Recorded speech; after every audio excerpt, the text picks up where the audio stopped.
بسم الله الرحمن الرحيم الحمد لله رب العالمين وأفضل الصلاة وأتم التسليم على سيدنا محمد الصادق الأمين وعلى آله وصحبه ومن استنى بسنته إلى يوم الدين رب اشرح لي صدري ويسر لي أمري واحلل عقدة من لساني يفقه قولي أما بعد السلام عليكم ورحمة الله.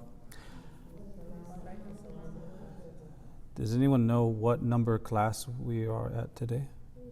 This is 8. Alhamdulillah, 8.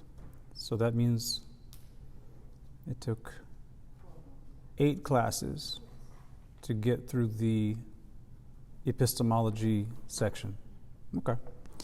So we've gone over a major hurdle in what we've covered in the past 8 classes, or the past 7 classes, because we have to set that foundation of epistemology. How do we know what we know? How do we understand knowledge? What is knowledge? How do we know what we know? How do we make any assertion one way or the other? How do we make any proposition about what is true and what is false? And in order to cover that, we learned the basics of epistemology, how we know what we know.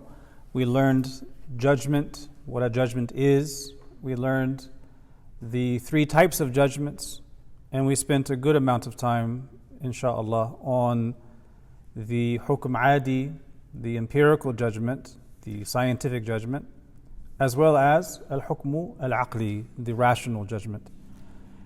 And we have to cover those things. We can't escape them, because the Quran demands of us that we use our minds, that we use our aql.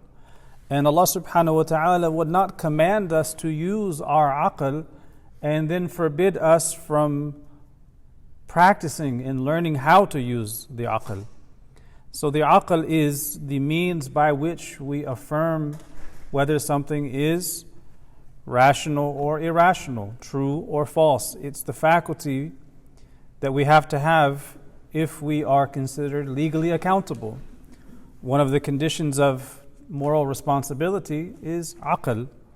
The other is attaining the age of maturity.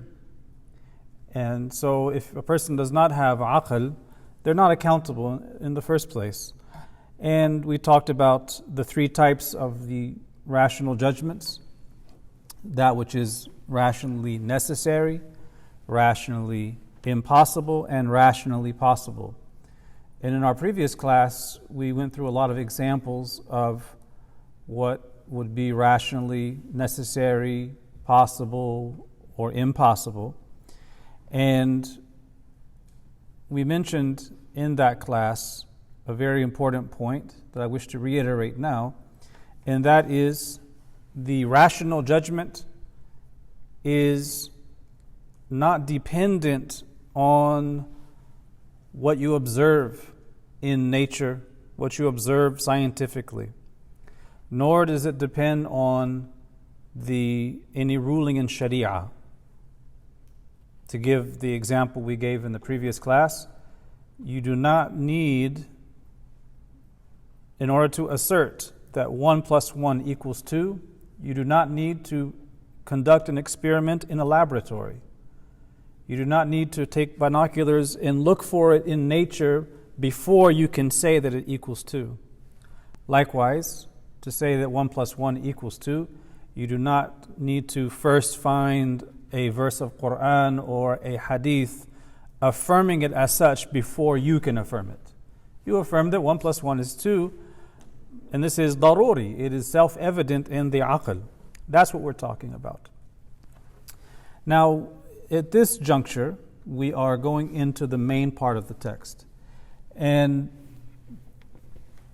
I want to explain the structure here so it all makes sense.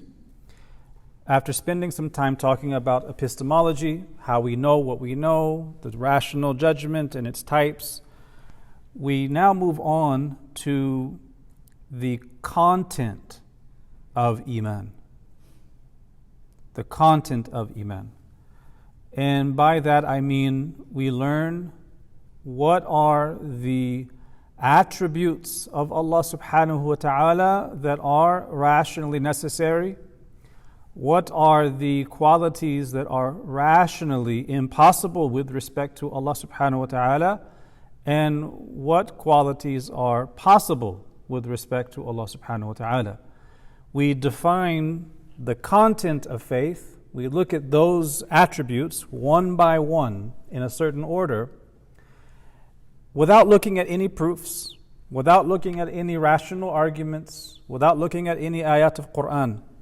Not until we've described the content first. We look at the list, we explain what each one means, how it applies, and then after we've learned that content, we then look at the proofs establishing those things. Does that make sense? Yes. I was thinking in the last class, Mm-hmm. it's not in my mind very clear about this work we were doing, a law of the mentally and extra-mental and law of non-contradiction. Is it right now not important? Is it okay then? If you have a basic understanding of the rational judgment, then that's all fine, because we're going to come back to all of that when we look at the rational arguments that support the content of faith that we're going to be learning in these few classes. This means that in the next couple of classes, we're not going into the rational arguments in their proper structure. We may look at some of them because some of them are very basic and self-evident, but this part of the text is concerned with describing what are the divine attributes, what do they mean, what are they linked to, and only after that do we go into the discussion on the barahin. What are the proofs establishing our iman in those attributes? Now, I want to start by saying that in this class, today's class, there's some technicalities involved because we have to introduce some new terms. And we're not talking about rational judgments today, but we're looking at some new terms, particularly terms that relate to theology.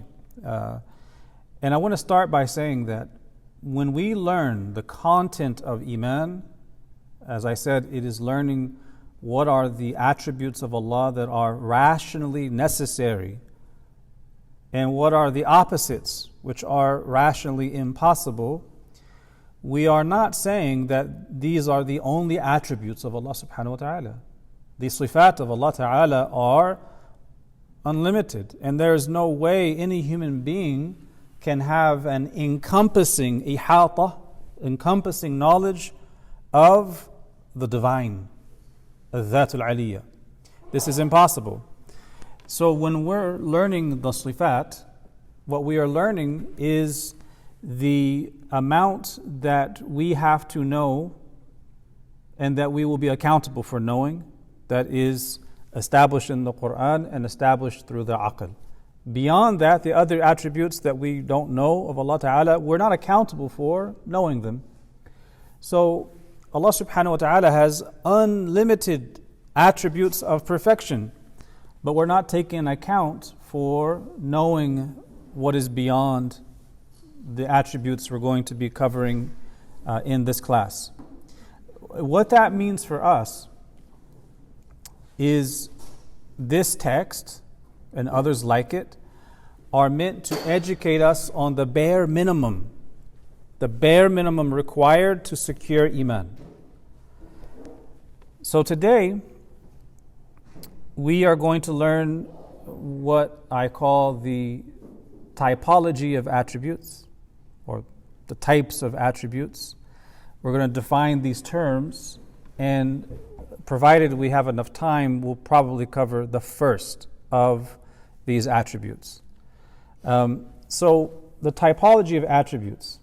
When we say typology of attributes, what we mean is the attributes of Allah subhanahu wa ta'ala, the sifat of Allah ta'ala, are described in different ways. And as you see on the board here, there's three. There is what we call al-sifatu al-nafsiya, number one. And number two, we have al-sifat al-salbiya. And then the third and final, we have sifat al-ma'ani. So nafsiya, salbiya, and ma'ani. These three are translated, as you see, and we're going to define each of them and then break it down further. So, we're covering the types of attributes. What does an attribute mean? The word in Arabic, sifa, means what is not the essence. So, for example, when we look at a human being, the essence of the human being is the human being as a human being. An attribute of the human being is that they are tall or short or white or black or brown, happy or sad. These are the attributes of the human being. A person who is happy may at some point be sad. Therefore, happiness is no longer used to describe them when they become sad. So the sifa of a human being is what is distinct from their essence. So you as a happy person is the same you as a sad person. So the happiness and the sadness are qualities of you as a human being, but happiness is not a human being. Happiness is the quality that a human being might have. Does that make sense? A person who is tall, they are a human being described with tallness. If they go into their 80s and 90s, they're going to shrink a little bit, aren't they? Most people do. So they may no longer be described with tallness, but the human essence, the essence of that person remains, regardless of the changing of that quality. So this is just to explain the difference between the term sifa, attribute, and essence. So the attribute, and we're not talking about theology here, we're just talking about the basic meaning of the term. The attribute is what is not the essence. But when we're learning aqeedah, and we learn the different ways we speak about the divine attributes, sometimes the word sifa is with the meaning I just gave you, a literal meaning, and other times it's just used for linguistic convenience, meaning description. So there's a little bit of confusion here because, for instance, in the list of divine attributes, the first one is existence. But existence is not an attribute. But they use the word attribute because it's just linguistically convenient to keep this order. So they say the sifat. So we'll talk about that a little bit later.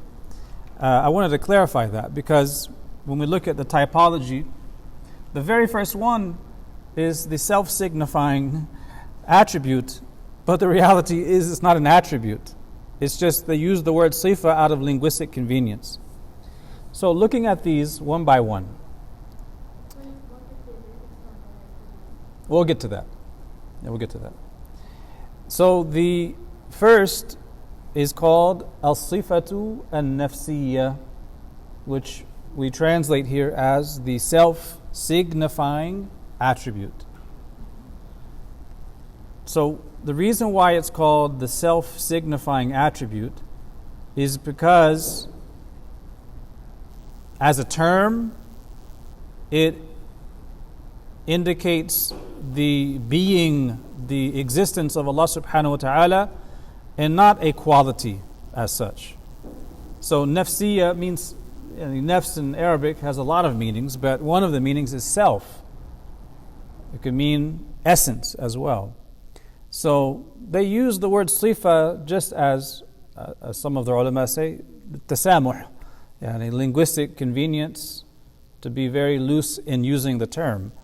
The sifa nafsiya, there's only one, and that is wujud, existence as such, being as such. So that's the first. And again, the term sifa here doesn't literally mean an attribute, but it's used out of linguistic convenience. The second one is called Salbiya, and we call these attributes Sifat Salbiya.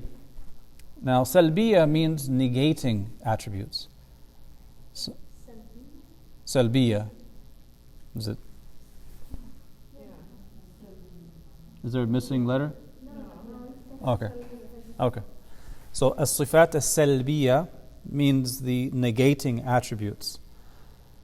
So, the reason why they're called negating attributes is because they negate what does not befit Allah subhanahu wa ta'ala.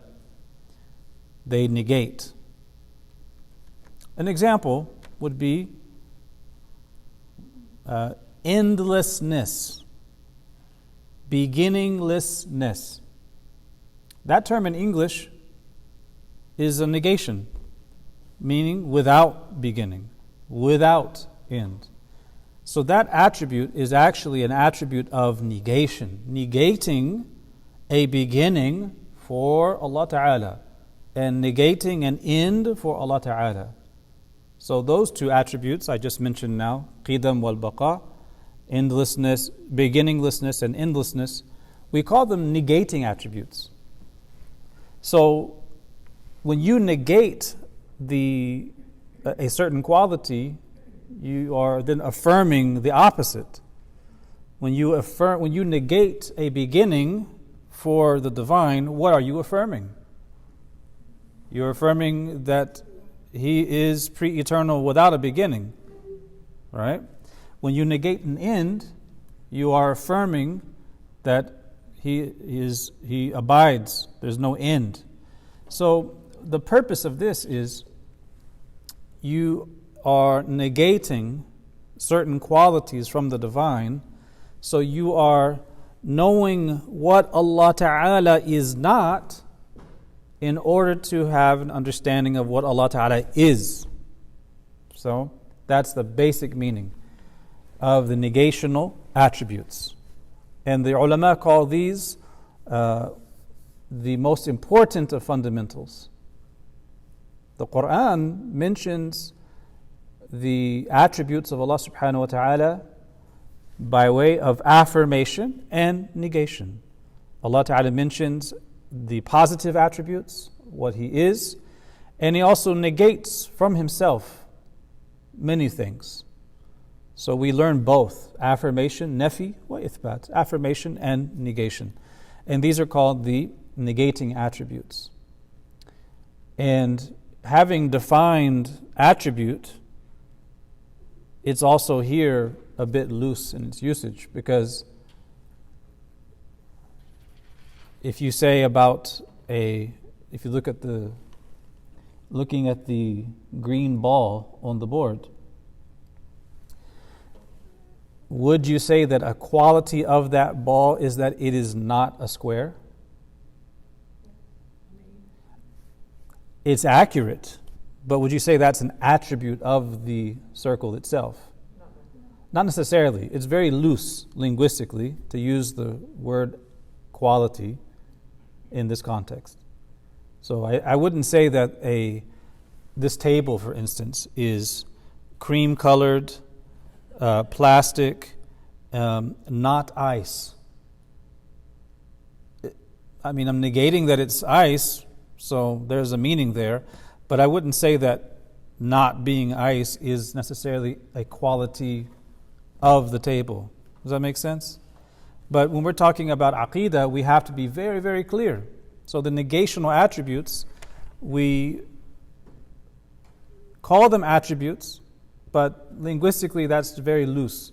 It's just a convenience to use the term.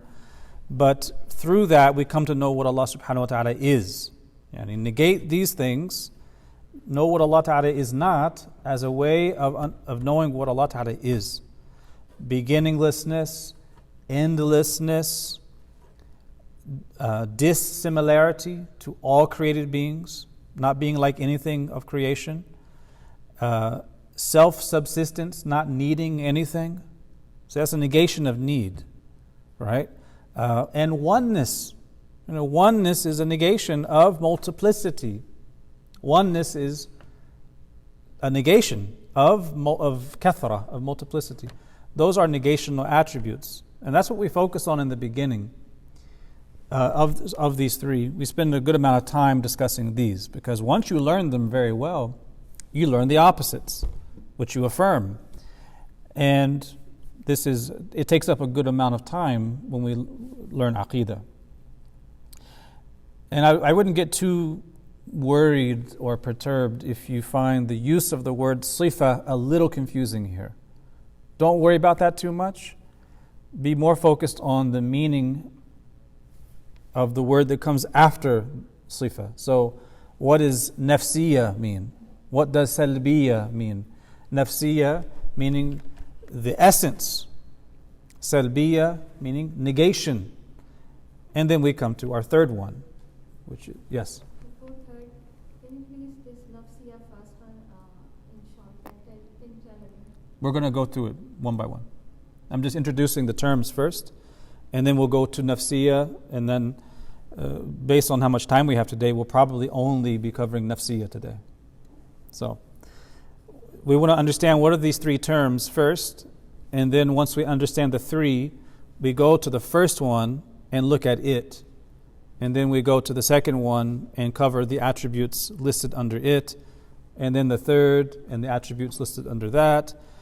And then once we've done all that, we then look at the opposites of all of those. And then we look at the proofs. So I think once you get through the terms today, you'll find that everything moving forward is a very clear process. So the first one we said is Nafsiya, the divine essence, the divine being. The second attributes are called attributes of negation, the things that we negate from Allah subhanahu wa ta'ala. Now there's so many things you can negate. You can say Allah ta'ala is not, because how many things are in the world that you can enumerate? We could never count all of the things that exist. But if we could say Allah ta'ala is not those things.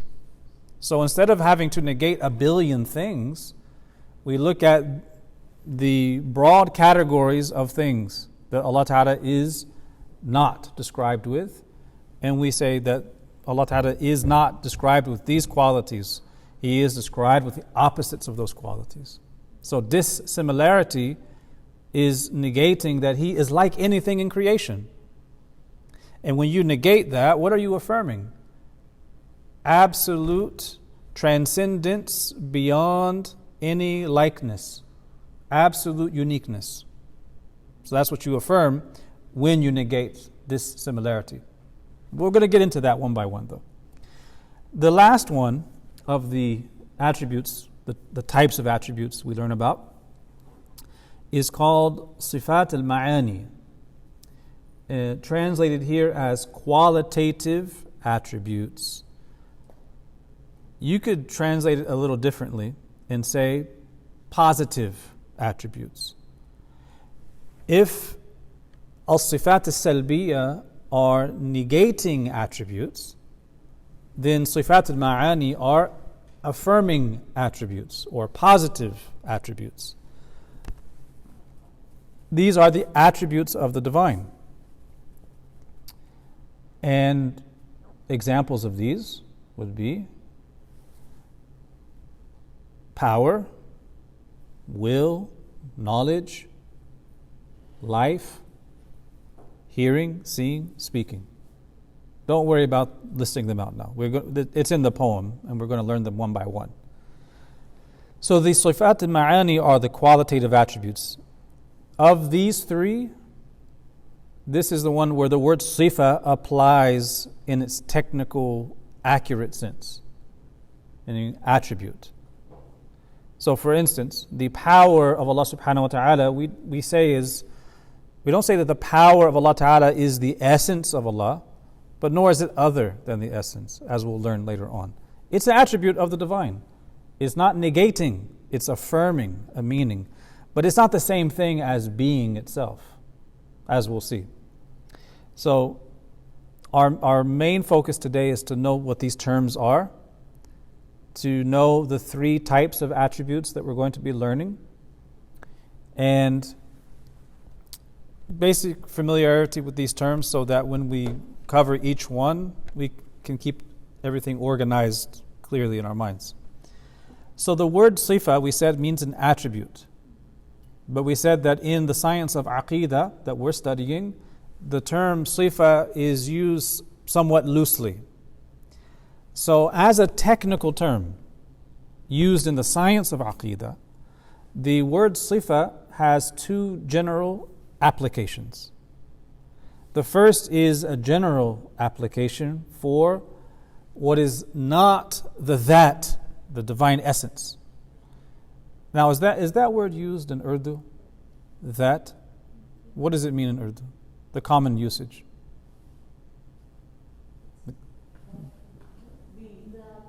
The being, the self, the self. Okay. So it's the same meaning. It's the same meaning in Urdu as it is in Arabic. The word that is self, essence, the entity, right? It's the very being of a thing. And this word, They are all same in that way. Zat, self, or different translations for the term. I prefer either essence or entity, but Also, it could be like possessing and having, like that. yes, it could be to possess, and this is from the Asma al-Khamsa in Arabic, right? Dhu, right? Dhu is the masculine form, and that is the feminine form. For example, who is the figure mentioned in Surah Al-Kahf? Dhu al-Qarnayn, the possessor of the two horns, right? Dhu al-Kifl. And one of Allah Ta'ala's names is Dhul Jalali wal Ikram, the possessor of majesty and honor. The feminine form of the word Dhu is that, the essence, the entity. And this word that is used in reference to Allah subhanahu wa ta'ala, and it's mentioned in some hadith, and it is permissible to use in reference to the divine. In the books of theology, they'll use the term that or dhatul aliyya, the lofty divine essence. It's used in a hadith from Khubayb bin Arat. When he was killed, he was taken as prisoner and he was killed by the mushrikeen, and he read some poetry where he said, I don't care in what manner I'm killed when it is fi dhatillah, meaning for the sake of Allah subhanahu wa ta'ala. So he used that term. So in its general usage, the word sifa is what is other than the that. What is other than the that. What is not the essence. That's your general meaning. But it also has a specific meaning in the science of aqidah.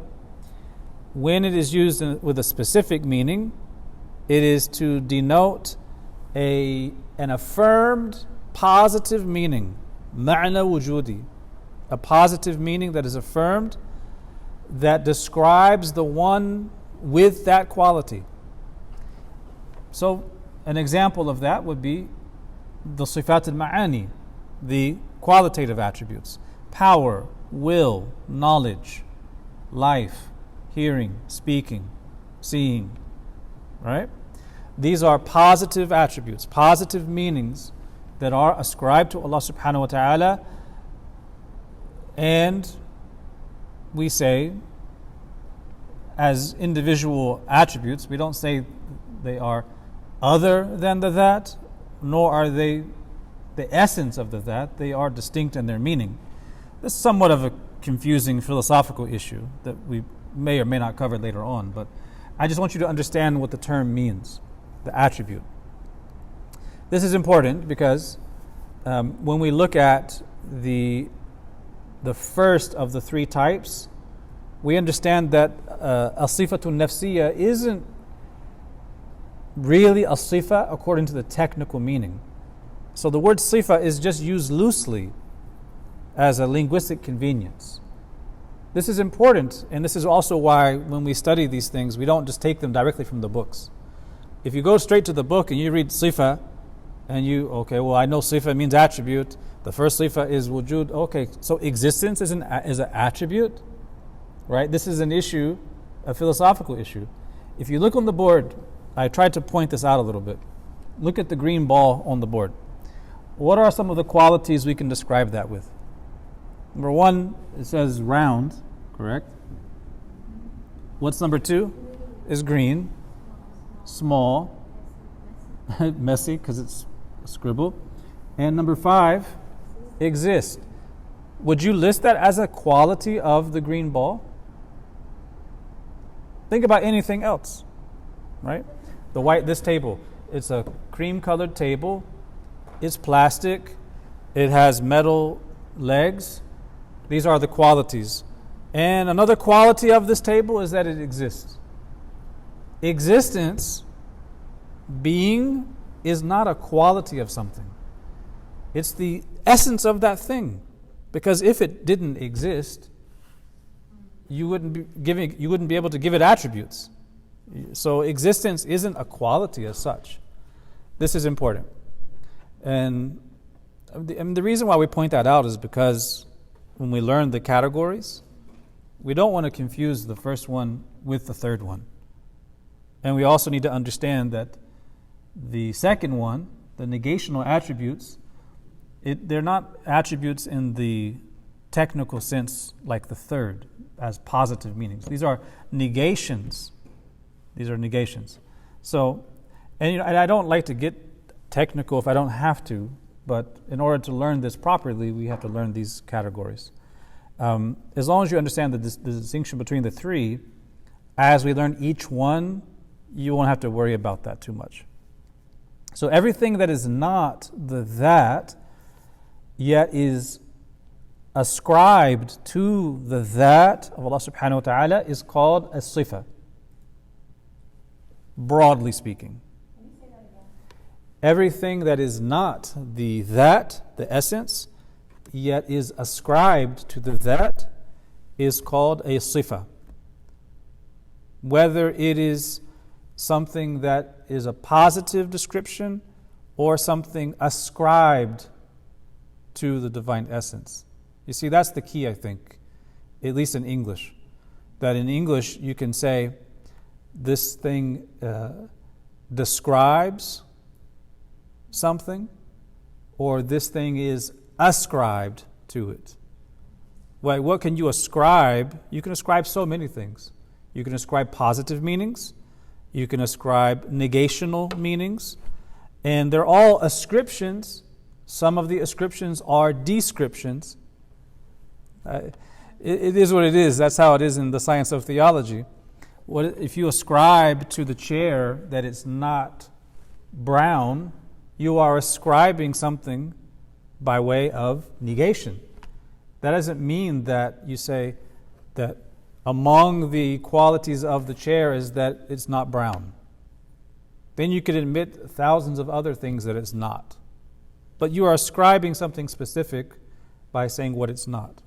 So we should make a distinction, I guess, in English between a description as a positive meaning and a general ascription. Because the ascription could be what it is not. Does that make sense? I don't want to overcomplicate this, but it's important because we're looking at three types of attributes as they're described. Okay. So, I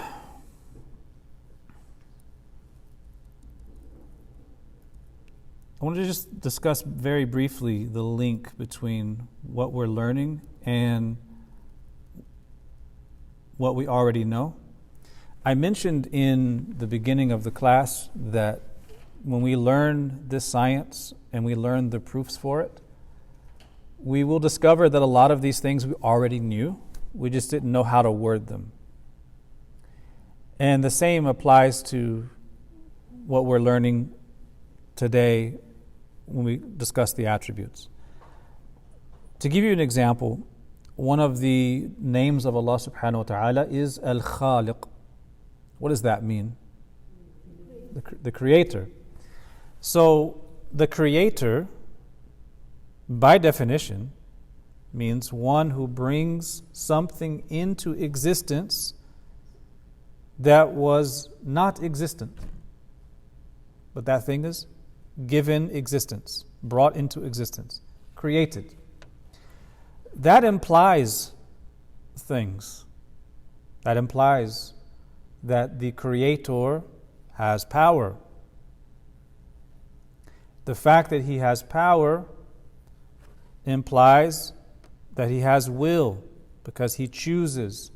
He specifies what that created thing is going to look like and be like.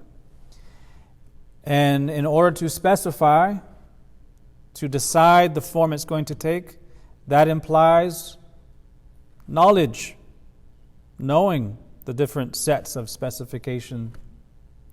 And having knowledge implies life, right? And life implies existence. Existence, life, knowledge, will, power. All of these essential attributes of the divine are all implied in the meaning of the divine name, Khaliq. And the same goes for the other divine names. So this is something we already know, but we haven't necessarily learned it in this particular format.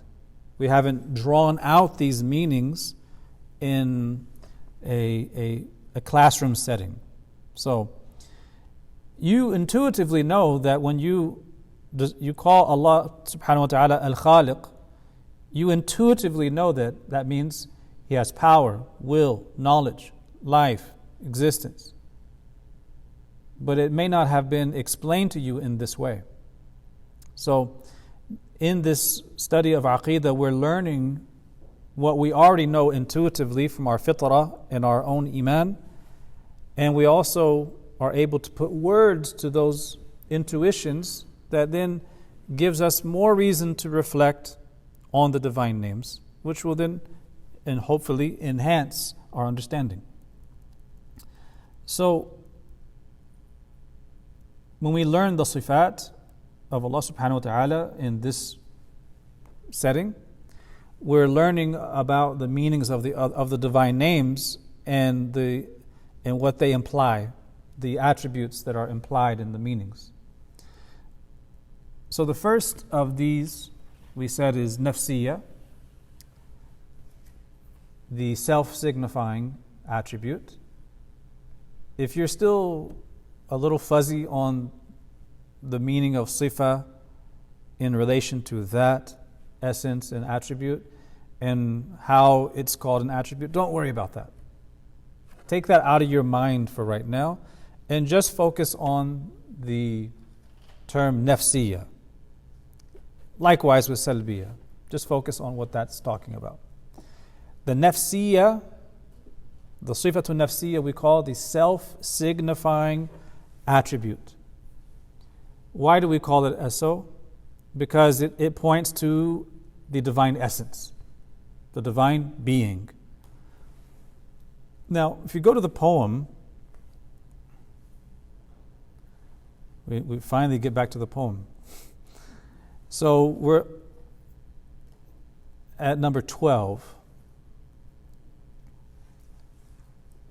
So on line 12, couplet 12, this is in the section of theology, it says, Allah is without beginning or cause, forever abiding, no end or pause. Completely unlike all we see and find, He has no likeness to what comes to mind.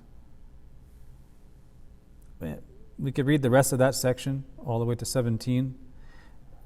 From 12 to 17, these are as-sifatu nafsiyya and the negational attributes, as-salbiya. Now, I want to make sure that your copy has the proper punctuation. In your copy of the poem, there's a comma after is, correct? Yes. Line 12. Line 12. There should be a comma after is. Yeah, the comma is incredibly important here, because you could easily say Allah is without beginning or cause. If you say that, it's correct. But if you say that Allah is without beginning or cause, you are mentioning a negational attribute. The comma separates the first phrase from the second. Allah is. This is an indication of the first attribute, the self-signifying attribute. When we say Allah is, what we mean is a reference to wujud, to existence. Allah is. Wujud is the most essential attribute of all. And we use the term attribute only out of linguistic convenience.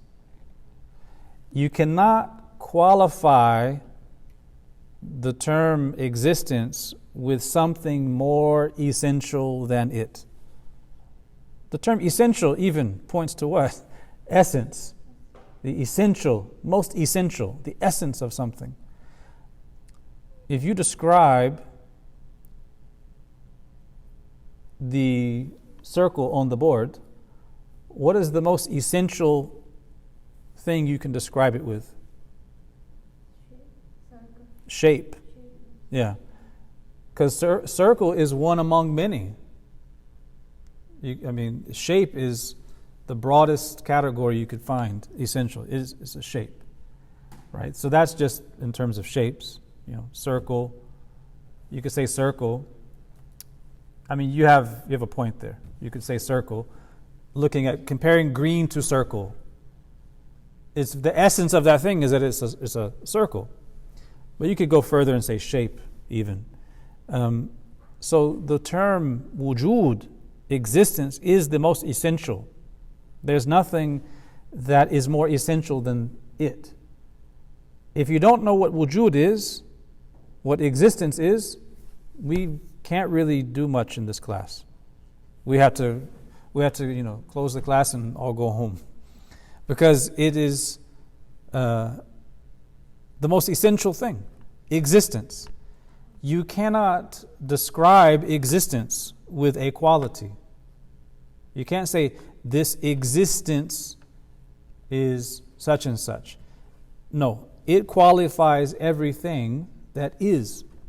Existence is this very powerful term, and wujud, existence, being. That's what I was going to ask. If you can use the term being. Yeah. The term existence or being. In English we say for wujud, being or existence. Yeah, I like being better than existence, because existence sometimes is confused for life. Right? A rock is not technically alive. It doesn't have the qualities of cognition. It's non-sentient, but it exists, right? But the term wujud as being is explained as the most essential thing. And in Arabic, they say it is explained as tahaqquq and thubut, meaning to be real, to be actual, to be established, to have firmness. So being is to be, to exist, to be real, to be real. That's why if you go to some of the translations of the 99 names of Allah subhanahu wa ta'ala, you will find, and some translations of the Quran, you will find that some translators render the name Al-Haq as the real, with a capital R. ذَلِكَ بِأَنَّ اللَّهَ هُوَ الْحَقِّ That is because Allah is the real. So are we real? Yes, we are, but with a lowercase r.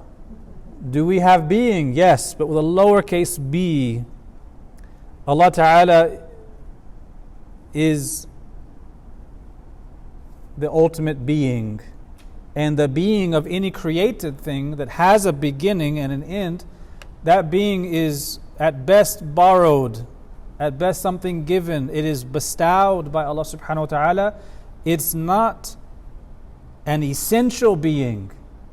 It's not a necessary being. It's a possible being. And we could go further with that. Imam Abdul Ghani al-Nabulusi, he describes the human beings or existence, not just humans. And he says that in human beings and existence of the cosmos in relation to being is nothing but the haba. You know the term haba in Arabic, we say scattered dust particles. Not just dust that accumulates when the wind blows and it's windy and sandy. We mean the scattered dust particles that you only see when the light is shining into the attic and you see those floating dust particles. If the light is not shining through, you wouldn't see them. That's really our existence. And we're going to learn about that later on, what that means when we talk about the nature of the cosmos and the nature of cosmological existence. We may touch on it a little bit today. When we talk about existence or the being of Allah subhanahu wa ta'ala, it's absolutely essential that we understand that we are talking about ontological being and not cosmological being. These are two terms I'm giving you today. They're on the board, and we're going to repeat them time and time again, and they are very important to understand. What is cosmological? Well, what is the cosmos? The cosmos is everything in creation, right? Whether you can see it or you can't see it, the cosmos describes what has certain qualities. They exist, but they have certain qualities that make them created, makhluq. The cosmological being would be any being, any existence that has a beginning, that has an end, that has limitations, that can be measured in some way, that is composed of parts, right? This is all cosmological, right? Cosmology is the study of the universe, is it not? Is the wujud of Allah subhanahu wa ta'ala cosmological? No. Because if you say cosmological existence, you mean something that has limitations, something that is composed of matter, of substance, that is described with beginning and end and change, and all of these qualities that only apply to created things. So the wujud of Allah Ta'ala, the existence of Allah Ta'ala, His being, Dhatul Aliyah, is not a cosmological existence. There's a lot of confusion when it comes to this issue. People hear existence and oftentimes they immediately think of Allah's existence as a cosmological existence. And that's why we have paintings on the Sistine Chapel of who they describe God as, right? We have this anthropomorphic belief where Allah is described with the qualities of cosmological existence, of creation. Allah Ta'ala's existence is not that. His existence, His wujud, His being is an ontological being. meaning wujud. It's not cosmological. And to simplify the difference between cosmological and ontological, here in Aqidah, it is to say that Allah Ta'ala's wujud is necessary. It's necessary. It is wajib aqli. It's rationally necessary. It cannot not be. Now, all other things in cosmological existence are possible. They're all possible existence. You and me, the things around us, the world, the trees, the stars, the mountains, the cosmos, the quasars, the quarks, everything in the universe is a possible existence, not a necessary existence. Anything that is cosmological, it is temporal. It has a beginning. It has an end. And we observe the possible nature of existence because of change. Something that undergoes change is a possible existence. We're going to learn all about this in a lot more detail when we get to the rational proofs. I'm touching on some rational proofs right now, but we're going to go into it in a more formal way later on. The point I want to make is when we talk about wujud as al-sifatu al-nafsiya, the self-signifying attribute, we want to be very clear that it's not a cosmological existence. It's not an existence that describes things with limitations, with beginnings and ends and change and alterations and all of these things.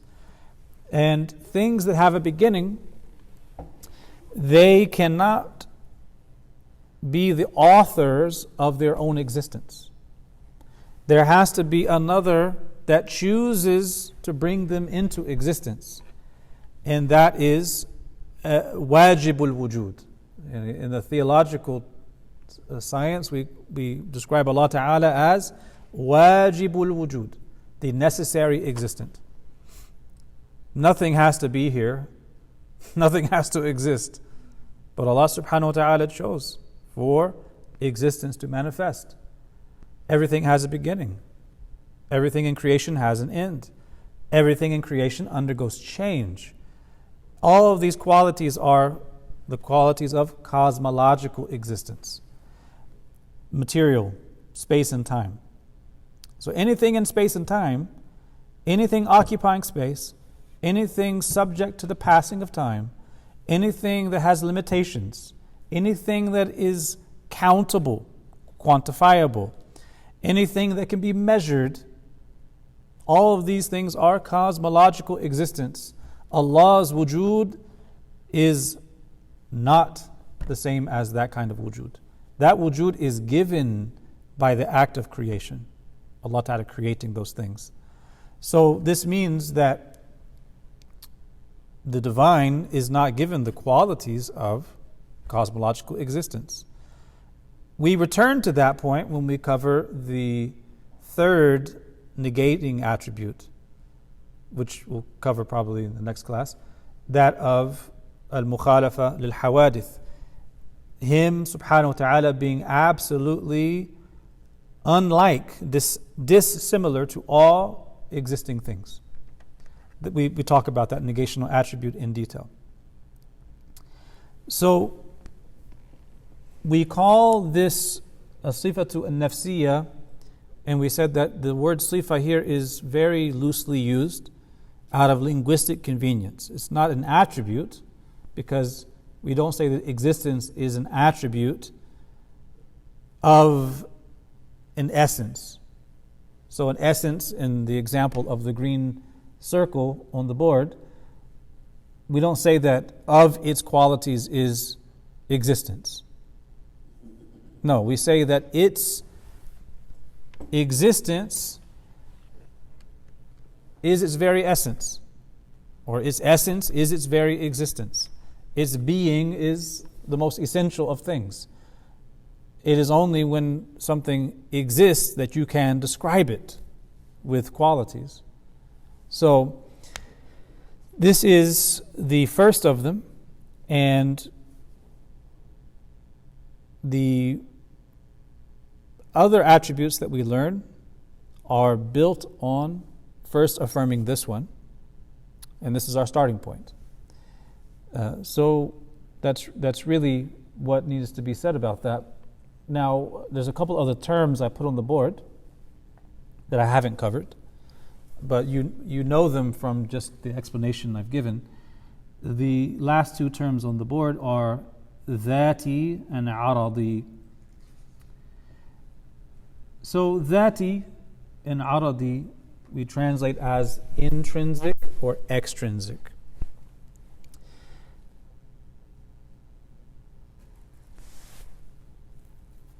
I'll give you an example going back to the rational judgments. It will make this clear. Abu Bakr as-Siddiq radiyallahu anhu. Is he going to Jannah? Yes, he's going to Jannah. He's received the glad tidings. Is it, as a rational judgment, is Abu Bakr entering Jannah considered rationally necessary or possible? Rationally speaking, it's a possible. It's not rationally necessary. However, we say it is necessary, extrinsically speaking, because Allah subhanahu wa ta'ala has communicated that he will enter Jannah. So it's not intrinsically necessary that he enters Jannah, it's extrinsically necessary because Allah said he's going to Jannah and Allah speaks the truth. So, okay, for another example to make this easier, Fir'aun entering hell. Is that something rationally necessary or possible? It's possible. But Allah subhanahu wa ta'ala has described him going to hell. Therefore, it's extrinsically necessary. Fir'aun entering Jannah. Is it rationally impossible? Rationally possible. However, because we know from Revelation that he's not, we say it is extrinsically impossible. So extrinsically versus intrinsically. So 1 plus 1 equals 2.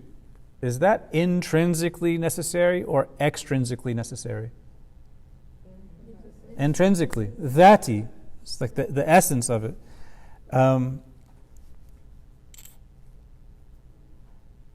extrinsically I've already given examples of. So that's a broad way of looking at things that are in themselves rationally possible, but we call them necessary or impossible because Allah Ta'ala has informed us that something will happen and He speaks the truth. So it's not that it's something necessary in and of itself, but it's necessary insofar as Allah said that's going to happen. Right? Does that make sense? So Aradi is extrinsically and Dhati is intrinsically. That's a rational point, but I'm using the terms here for a little different reason. We said when we talk about the existence of Allah subhanahu wa ta'ala, His wujud, His being is dhati, necessary.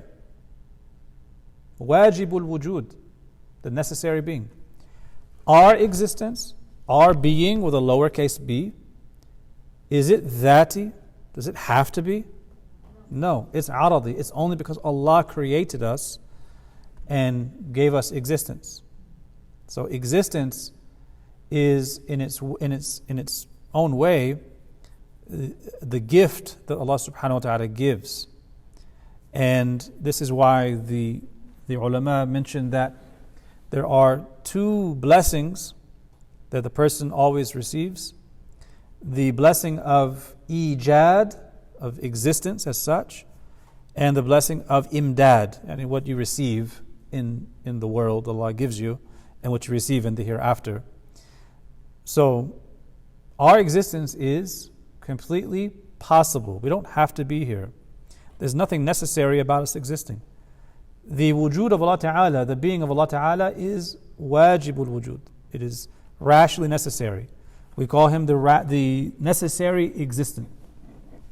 So that's really what I wanted to say about the first part of the text. The three types of attributes, and how the term attribute is used loosely for some of these, and the description of the first of them, al-Sifatun Nafsiya, the self-signifying attribute, wujud, existence, being, and the distinction between the cosmological existence and the ontological existence. Now, you could go deeper into this subject, and it's actually probably the deepest subject there is in any philosophy, whether it's Islamic theology or philosophy or any other tradition. The deepest and most complex area of discussion is always ontology. What does it mean to exist? What is being? Right? So you could go deeper and deeper with this, but that's not what we want to set out. We want to do in this class. We're not setting out to complicate things. We just want to know what is wujud as a term, and the very clear distinction between cosmological existence and ontological existence, and the danger of confusing one for the other, of thinking that the creator, the absolute, the divine being, Dhatul Aliyah, is existing in a cosmological way like other created things exist. This is not the case at all. And if we know that distinction, we'll be on safe ground. So alhamdulillah for that. We could go into some of the attributes of negation, reading on into the poem. We are 1 hour into the class. Or we could stop here, because the topic of theology can get a little deep at times, and I don't know if anyone wants to bear an hour and a half of anything more complicated. The other discussions that we learn in the second category and third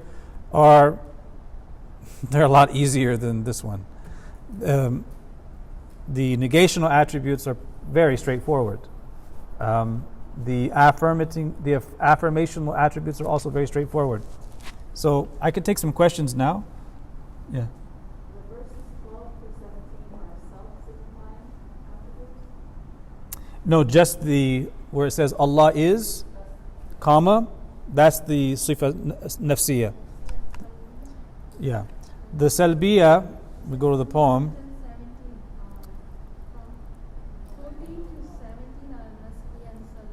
So I'll read the lines and point them out. What I can do is write the negational attributes. So where it says without beginning or cause, that's a negational attribute. Beginningless. Qidam. We'll write this down on the board. Forever abiding, no end or pause, is the second one. Baqa, endlessness. Completely unlike all we see and find, he has no likeness to what comes to mind. That is our third negating quality, called dissimilarity. Mukhalafa al-hawadith. Everything in the cosmos stands in need of his care and provision, but he's free.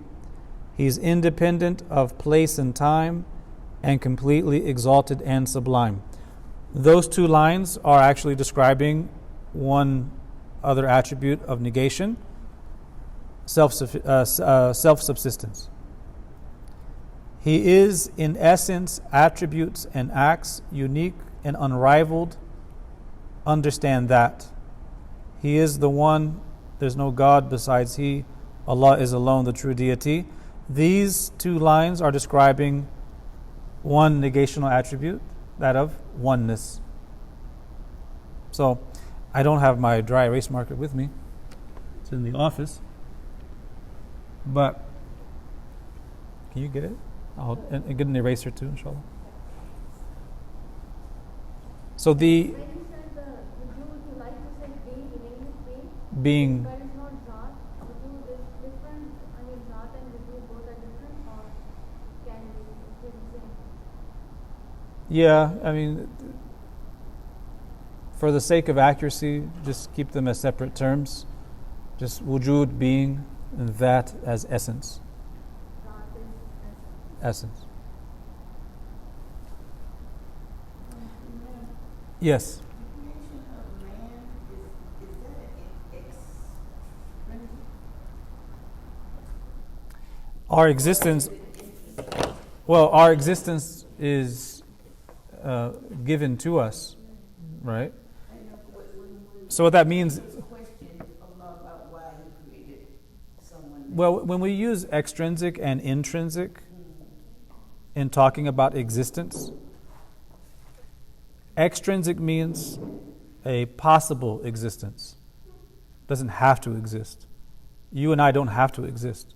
If Allah willed, we would not exist. He willed to create us. That means our existence is not a necessary existence. Yes, but we're still a possible existence. If Allah willed, we would not exist. He willed to create us, so we exist. So we are a possible existence. What does possible mean? Possible in this meaning is, if you have a scale, you have two sides, you have two pans on the scale. Imagine, if you will, on one side it's existence, on the other side is non-existence. For you as a human being, the scale is tilting in favor of existence. Right? So, your existence doesn't have to be. Right? Allah chose to create you, which means your existence is not necessary. So you're only existing because Allah gave you existence, which means it's, when you think of this term extrinsic, think of possible existence. And when you hear intrinsic, think necessary. Yeah. It reminds me of something I read, and it said that Adam alayhi wa salam, I made you as a mercy. Mm-hmm.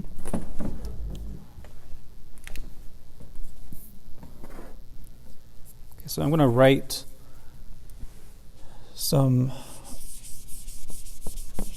the negational attributes.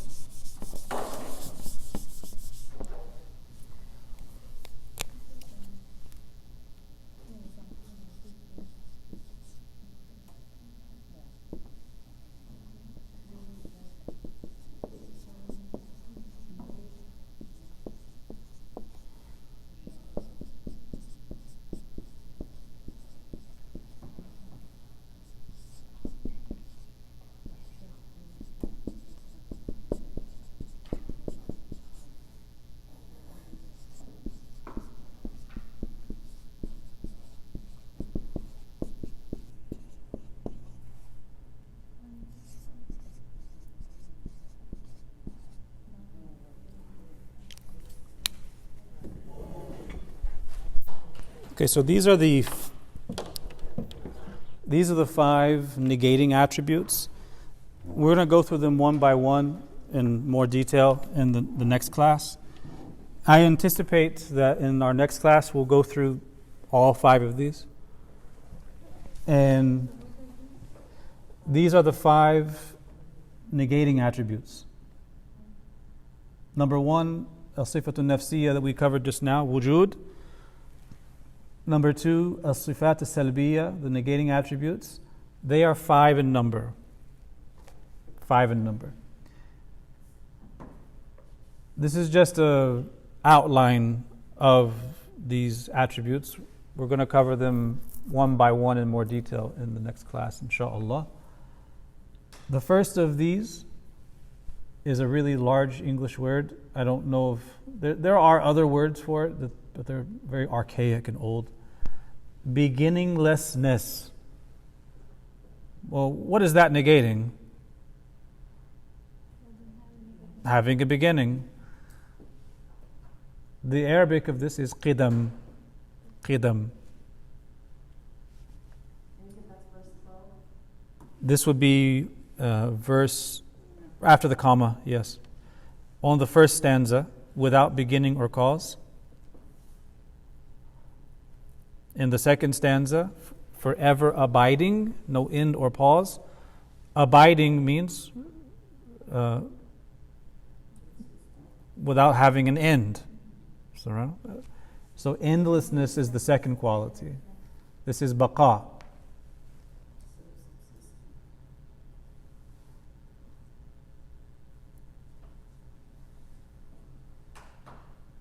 Endlessness without end.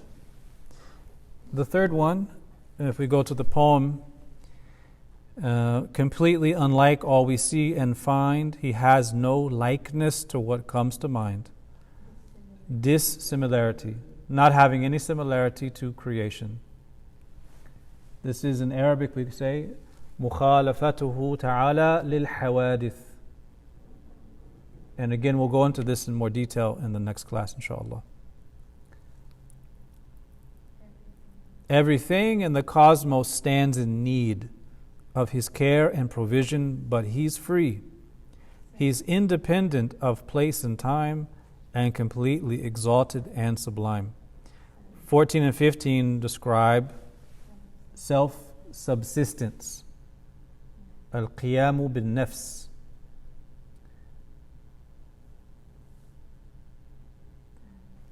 And 16 and 17, he is in essence, attributes and acts, unique and unrivaled. Understand that. He is the one, there's no God besides He. Allah is alone the true deity. 16 and 17 are describing the fifth and final negating attribute, that of oneness. One may ask, how is oneness a negating attribute? It negates multiplicity. Oneness negates multiplicity. And as you can see from the poem, there's aspects of this, right? There's essence, attributes, and acts.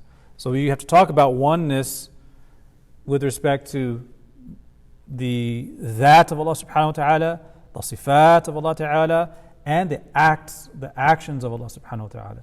So don't worry about that now, but this is to say that there's more detail we'll cover for each of these in the next class. And you're really learning this twice, because you're learning these as terms right now, what each term means, a basic breakdown and some examples, something you already know and believe, right? We all believe that Allah is without beginning, without end, without likeness or rival, completely independent and free of all need, and one. But to have it explained in a more detailed way gives us more clarity.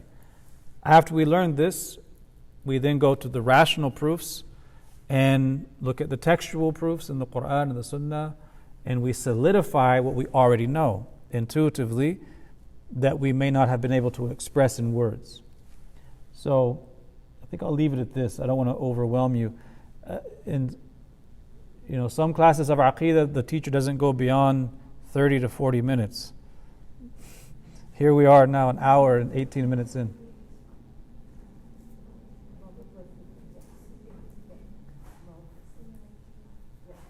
Is kathra an Urdu word? Or kasra? So oneness is negating kathra. Yeah. Urdu is considered And I was supposed to have looked for a good book in Urdu on the basic aqidah like this, in this manner. It helps. I know. It does help. Having studied this in Arabic and having read some English terms, English books on theology, it's really helpful to read the English books because you learn how to. There's certain terms that are shared between theology in Arabic and theology as a science in English. Catholic theology, okay, we know Catholics are wrong, right? They believe in the Trinity and all this other stuff. But where are they getting their theology from? They're getting it from certain Latin sources. And hundreds of years ago, they translated these Latin sources into English, and they settled upon, over generations, certain English terms to define certain theological concepts. Where they're getting the Latin stuff is coming from a lot of writings from Imam Ghazali, because Thomas Aquinas, the famous Catholic theologian, was highly influenced by the thought of Imam Ghazali, both in theology and spirituality and ethics. A lot of that was translated into Latin. He took those things and wrote about them from a Catholic framework that was later translated into English, and therefore in English you have certain theological terms that are common. Doesn't matter if it's coming from a Christian source. Infinite regress as a term, as a translation for tasalsul in Arabic, instead of using a literal translation of tasalsul, which is, I don't know how you would, a chain-like sequence. Yeah, you use the term infinite regress as a technical term. So, if English isn't your first language, definitely, I'll see if I can find. I have some friends who can probably recommend some good books or a book in Urdu that, if it's your first language, you can look at the same terms explained in your first language. You don't have to limit it to English. I'll try to remind myself, or ask my wife to remind me, to reach out and get some book recommendations, maybe a PDF or something that's available. I'm sure that something on this level is widely available and has all of the terms explained as I'm explaining them, inshallah. Are there any other questions related to the text or anything we covered? Can you say that is the whatness of something? No. There's other terms for that. You have the word mahiyya, or the kun dhat, right? The what is the quiddity. That's the term you're looking for. The quiddity, or the what isness of something. Yeah. That's a deeper philosophical discussion where they talk about is the mahiyya or the kun dhat. It's interesting because you reflect in the Quran, when Musa alayhi salam confronted Fir'aun and was calling Fir'aun tried to challenge Musa alayhi salam. And one of the ways he challenged him was by asking a question. وَمَا رَبُّ الْعَالَمِينَ? What is the Lord of the worlds? Fir'aun is asking Musa about the mahiyya, or the kun dhat, the essential reality of the dhat of Allah subhanahu wa ta'ala. And Musa alayhi salam saw this as a trick question, because no one has that encompassing knowledge. So he responded by saying that he is the Lord, Rabbus samawati wal ard, the Lord, the sustainer, the one who takes care of everything within the heavens and the earth. We learn a lesson here. You don't have to answer the question exactly as it's put. You answer with the answer that is proper for the situation. He tried to trick him with that question. So we see the Quranic way of teaching this aqidah point, that there's no way of having encompassing knowledge of the essence of Allah subhanahu wa ta'ala And the Prophet ﷺ says, do not contemplate and reflect deeply on the essence of God, rather reflect on His signs. We learn Aqeedah in this fashion, but trying to explore and say, well, what is the reality of the essence and this and that? That's just, it's impossible. And it's something that gives rise to whisperings of shaitan. Instead, you reflect on the signs, right? Okay. Any other questions? طيب. سبحانك اللهم وبحمدك أشهد أن لا إله إلا أنت أستغفرك وأتوب إليك وآخر دعوانا الحمد لله رب العالمين.